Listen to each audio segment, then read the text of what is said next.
Hi guys, Mrs. Lacefield again. I'm going to read to you chapter 14 of Hatchet by Gary Paulsen. So last time, um, when Brian was very depressed from missing the plane, uh, he almost got like self-destructive, like he didn't want to live anymore. But then he realized when he woke up the next day there were things that he could do to still keep himself safe and survive. So he finally learned how to catch fish. So that's what happened in the last chapter. So now I'm going to read chapter 14 to you. Um, and then after that, we'll stop. Okay. So, chapter 14, Mistakes. Small mistakes could turn into disasters. Funny little mistakes could snowball, so while you were still smiling at the humor, you could find yourself looking at death. In the city, if he made a mistake, usually there was a way to rectify it, make it all right. If he fell on his bike and sprained a leg, he could wait for it to heal. If he forgot something at the store, he could find other food in the refrigerator. Now it was different. All was so quick, all so incredibly quick. If he sprained a leg here, he might starve before he could get around again. If he missed while he was hunting, or if the fish moved away, he might starve. If he got sick, really sick, so he couldn't move, he might starve. Mistakes. Early in the new time, he had learned the most important thing, the truly vital knowledge that drives all creatures in the forest. Food is all. Food was simply everything.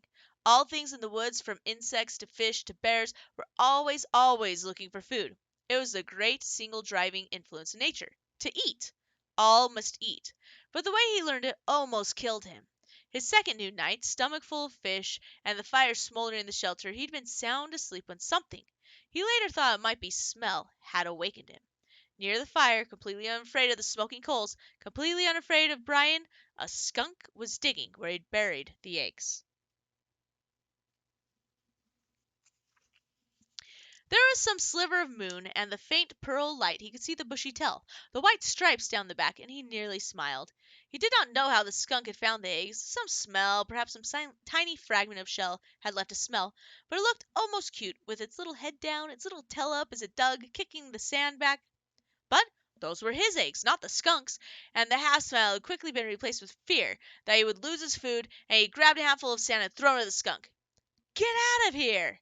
He was going to say more, some silly human words, but in less than half a second, the skunk had snapped its rear end up, curled its tail over, and sprayed Brian with a direct shot aimed at his head from less than 4 feet away.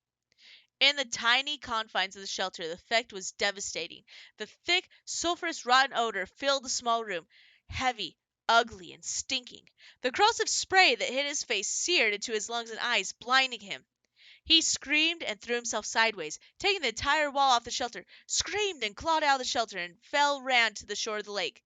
Stumbling and tripping, he scrambled to the water and slammed his head back and forth, trying to wash his eyes, slashing at the water to clear his eyes. 100 funny cartoons he'd seen about skunks, cute cartoons about the smell of skunks, cartoons to laugh at and joke about. But when the spray hit, there was nothing funny about it. He was completely blind for almost 2 hours. A lifetime. He thought that he might be permanently blind, or at least impaired, and that would have been the end. As it was, the pain in his eyes lasted for days, bothered him after that for 2 weeks. The smell in the shelter in his clothes and his hair was still there now, almost a month and a half later. And he had nearly smiled. Mistakes. Food had to be protected. While he was in the lake trying to clear his eyes, the skunk went ahead and dug up the rest of the turtle eggs and ate clean every one. Licked all the shells clean, and couldn't have cared less that Brian was thrashed around the water like a dying carp. The skunk had found food and was taking it, and Brian was paying for a lesson. Protect food and have a good shelter.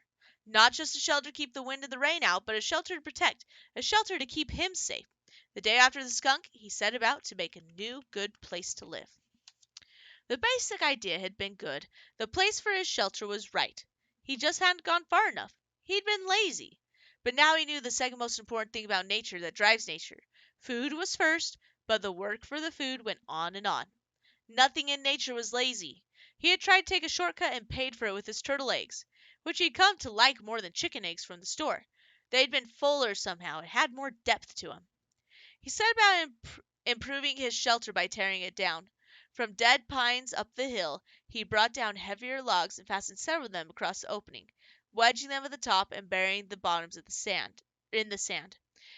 Then he wove long branches in through them to make a truly tight wall, and, still not satisfied, he took even thinner branches and wove those into the first wave. When he was at last finished, he couldn't find a place to put his fist through. It all held together like a very stiff woven basket.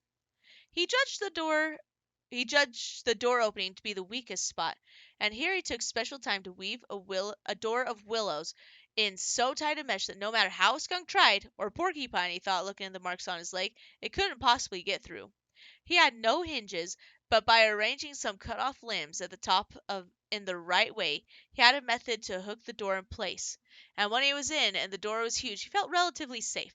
A bear, something big, could still get into tearing at it, but nothing small could bother him, and the weave of the structure still allowed the smoke to filter through the top and out.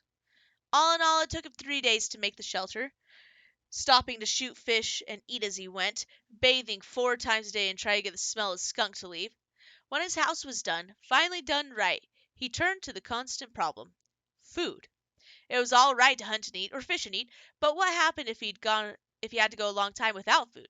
What happened when the berries were gone and he got sick or hurt? Or, think of the skunk, laid up temporarily. He needed a way to store food, a place to store it, and he needed food to store. Mistakes. He tried to learn from the mistakes. He couldn't bury food again, couldn't leave in the shelter because something like a bear could get it right away. It had to be high, somehow, high and safe.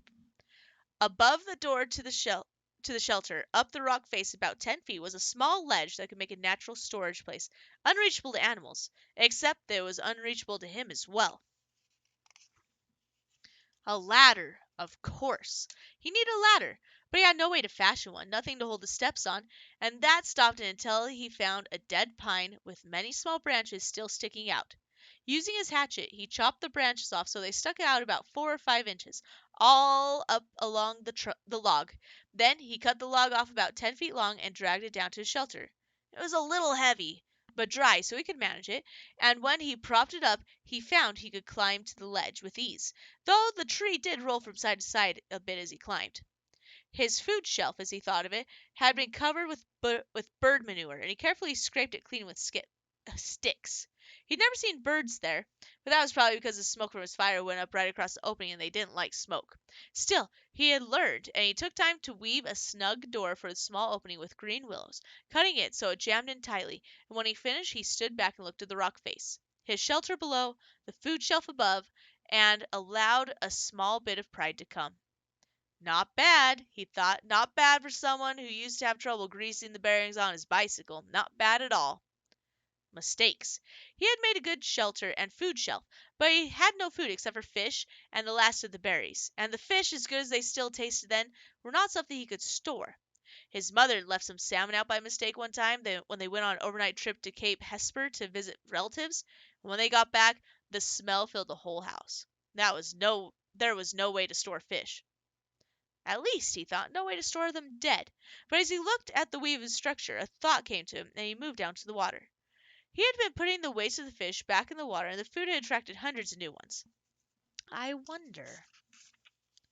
They seemed to come easily to the food, at least the small ones. He had no trouble now shooting them, and had even speared one with his old fish spear now that he knew to aim low. He could dangle something in his fingers, and they came right up to him. It might be possible, he thought. It might be possible to trap them. Make some kind of pond. To his right, at the base of the rock bluff, there were piles of smaller rocks that had fallen from the main chunk, splinters and hunks, from double fist size to some as large as his head. He spent an afternoon carrying rocks to the beach and making what amounted to a large pen for holding live fish, two rock arms that stuck about 15 feet into the lake and curved together at the end. Where the arms came together, he left an opening about 2 feet across, then sat on the shore and waited. When he had first started dropping the rocks, all the fish had darted away, but his fish trash pile of bones and skin and guts was in the pond area, and the prospect of food brought them back. Soon, under an hour, there were 30 or 40 small fish in the enclosure, and Bryant made a gate by weaving small willows together into a fine mesh and closed them in. "Fresh fish!" he'd yelled. "I have fresh fish for sale!" Storing live fish to eat later had been a major breakthrough, he thought. It wasn't just keeping from starving, it was trying to save ahead, think ahead. Of course, he didn't know then how sick he would get of fish. Okay, that's the end of chapter 14. I hope you're enjoying the book so far. Next, I will read chapter 15. See you later.